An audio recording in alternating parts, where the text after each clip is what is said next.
Жоғары оқу орнын бітіруші түлектер бір күні профессормен кездесуге барады.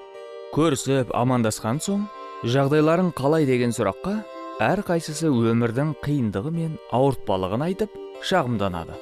Профессор ас үйге барып, кофе дайындап, әртүрлі кружкаларға құйып келеді. Кружкалардың бірі қымбат, бірі әдемі, бірі фарфордан, бірі шыныдан жасалған. Олардың екі-үшеуі артық және қарапайым пластиктен жасалған кружкалар еді. Осылай барлығы кофелерін қолдарына алған соң, профессор оларға бұрылып, былай дейді.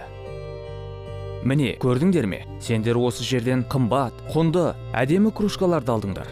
Бірақ еш қайсыларың пластикалық кружканы ұстаған жоқсыңдар. Өмірде жақсы көрінген нәрсені алуға ұмтылуларың проблемаларыңның тамыры.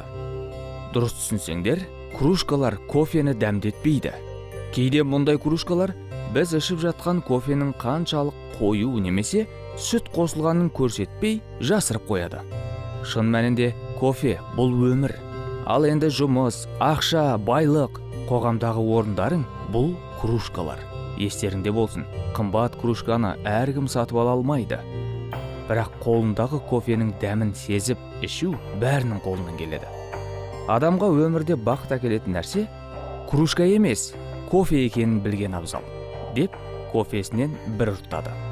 Сол сияқты біз үшін де көзге көрінетін сән салтанат емес, қандай жағдай болмасын, ең бастысы Құдаймен бірге маңызды, мәнді өмір сүру.